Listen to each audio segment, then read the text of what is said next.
Welcome to Bala cars. இப்போ நீங்கள் பார்க்குற கார் பார்த்தீங்கன்னா கியா சோல்டர்ஸ் அப்படிங்கிற காரை பற்றி தான் பார்க்குறோம். வாங்க வீடியோக்குள்ளே போகலாம். அந்த கார் பார்த்தீங்கன்னா கியா சோல்டர்ஸ் சிடி லவ் மாடல் பார்த்தீங்கன்னா 2021 வேரியன்ட் பார்த்தீங்கன்னா 1.5 சிடி எக்ஸ் ப்ளஸ் ஆட்டோமேட்டிக் வண்டி தான் இருக்காங்க. ஓனர் பார்த்தீங்கன்னா ஒரு ஓனர் இருக்காங்க. இது ஒரு டீசல் வண்டி தான். கிலோமீட்டர் பார்த்தீங்கன்னா 67,500 கிலோமீட்டர் ரன்னிங் இருக்குது. கம்பெனி சர்வீஸ் ரெக்கார்டோட வண்டி இருக்காங்க. இன்சூரன்ஸ் பார்த்தீங்கன்னா 21/9/2025 வரைக்கும் இன்சூரன்ஸ் எடுத்து வச்சுருக்காங்க.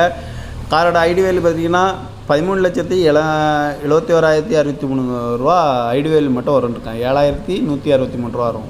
எஃப்சி லைவில் இருக்குது. இந்த காரோட ப்ரைஸ் என்ன சொன்னாங்கன்னா 16 லட்ச ரூபா சொல்கிறாங்க. ரேட்டு குறைக்க சொல்லியிருக்காங்க. குறைச்சி பேசி இந்த காரை பைப்பிங் வந்துருக்காங்க. ஏசி வந்துடும், பவர் ஸ்டேரிங் வந்துடும், power window, ABS, air bag 6 air bag வந்துடும், அழகுவில் வந்துடும், குரூஸ் கண்ட்ரோல் வந்துடும், டச் ஸ்க்ரீன் வந்துடும், பட்டன் ஷாட் வந்துடும், பார்க்கிங் சென்சார் இருக்குது, ரிவர்ஸ் கேமரா இருக்குது, ரிமோட் லாக் வந்துடும், சீட் கவர்லாம் மணி அன்றைக்கி வரலான் இருக்குது, ரூபேசி வந்துடும். டயர் பண்ண பார்த்தீங்கன்னா போர் டயருமே ஒரு 75% நல்லா இருக்கும்ருக்காங்க. இந்த கார் பார்க்க நடக்குன்னு பார்த்தீங்கன்னா தர்சன் கார் ஈரோடு அப்படிங்கிற இடத்துல தான் இந்த கார் பார்க்க முடியும். TN 33 அப்படிங்கிற ஃபேன்சியான நம்பரில் தான் இந்த கார் இருக்குது அப்படின்னு இருக்காங்க. காரோட ப்ரைஸ் என்ன சொல்கிறாங்கன்னா 16 லட்ச ரூபா சொல்கிறாங்க. ரேட்டு குறைக்க சொல்லியிருக்காங்க. குறைச்சி பேசி